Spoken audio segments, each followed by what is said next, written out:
مسلمان فلسطین سے محبت کرتے ہیں۔ ہم فلسطین سے اس لیے محبت کرتے ہیں کہ یہ فلسطین انبیاء علیہم السلام کا مسکن اور سرزمین رہی ہے۔ اللہ تبارک و تعالی نے حضرت لوط علیہ السلام کو اس عذاب سے نجات دی جو ان کی قوم پر اسی جگہ نازل ہوا تھا۔ حضرت ابراہیم علیہ السلام نے فلسطین کی طرف ہجرت فرمائی تھی۔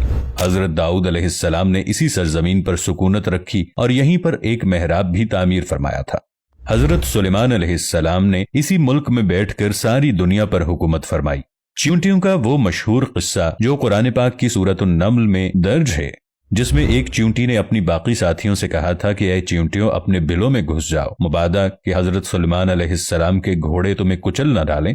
یہی اس ملک میں واقع اسقلان شہر کی ایک وادی میں پیش آیا تھا، جس کا نام بعد میں وادی النمل یعنی چیونٹیوں کی وادی رکھ دیا گیا تھا۔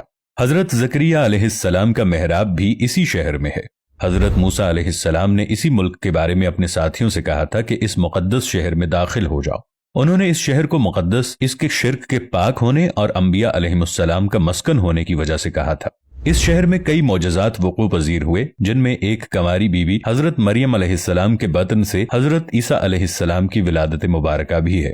حضرت عیسیٰ علیہ السلام کو جب ان کی قوم نے قتل کرنا چاہا تو اللہ تبارک و تعالی نے انہیں اسی سرزمین سے آسمان پر اٹھا لیا تھا۔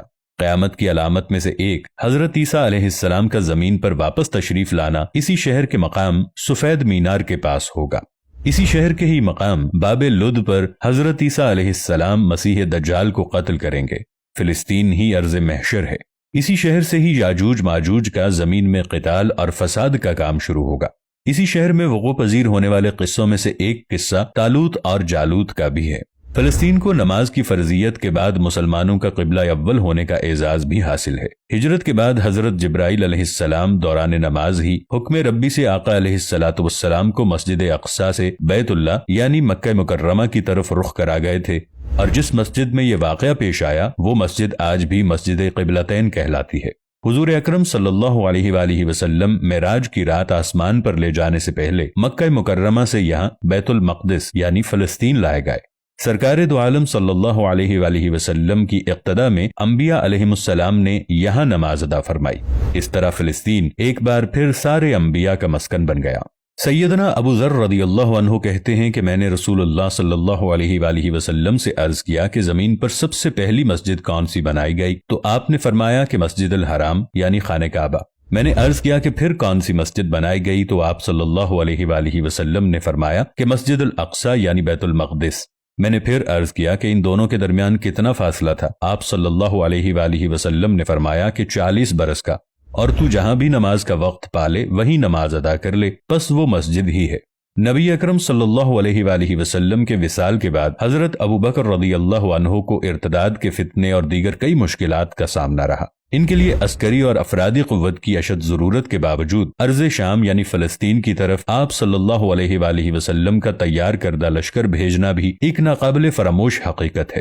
جبکہ اسلام کے سنہری دور فاروقی میں دنیا بھر کی فتوحات کو چھوڑ کر محض فلسطین کی فتح کے لیے خود سیدنا عمر رضی اللہ عنہ کا چل کر جانا اور وہاں جا کر نماز ادا کرنا اس شہر کی عظمت کو اجاگر کرتا ہے۔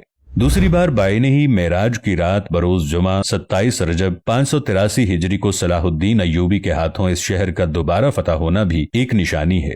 قدس بیت المقدس کا نام قرآن سے پہلے تک ہوا کرتا تھا۔ قرآن نازل ہوا تو اس کا نام مسجد اقصی رکھ دیا گیا۔ قدس اس شہر کی اس تقدیس کی وجہ سے ہے جو اسے دوسرے شہروں سے ممتاز کرتی ہے۔ اس شہر کے حصول اور اسے رومیوں کے جبر و استبداد سے بچانے کے لیے 5000 سے زائد صحابہ کرام نے جام شہادت نوش کیا، اور شہادت کا باب آج تک بند نہیں ہوا۔ یہ سلسلہ ابھی تک جاری ہے، اسی لیے یہ شہر شہیدوں کا شہر ہے۔ مسجد اقصی اور بلاد شام کی اہمیت بالکل حرمین شریفین جیسی ہے۔ جب قرآن پاک کی یہ آیت والتین والزیتون وطور سینین وہذا البلد الامین نازل ہوئی تو ابن عباس رضی اللہ عنہ کہتے ہیں کہ ہم نے بلاد شام کو التین یعنی انجیر سے، بلاد فلسطین کو الزیتون سے، اور الطور سینین کو مصر کے پہاڑ کوہ طور جس پر جا کر حضرت موسیٰ علیہ السلام اللہ پاک سے کلام کیا کرتے تھے اس سے استدلال کیا۔ اور قرآن پاک کی یہ آیت مبارکہ وَلَقَدْ كَتَبْنَا فِي الزَّبُورِ مِن بَعْدِ الذِّكْرِ أَنَّ الْأَرْضَ يَرِثُهَا عِبَادِيَ الصَّالِحُونَ، اس آیت سے یہ استدلال لیا گیا کہ امت محمد حقیقت میں اس مقدس سرزمین کی وارث ہے، جبکہ فلسطین کی عظمت کا اندازہ اس بات سے بھی لگایا جا سکتا ہے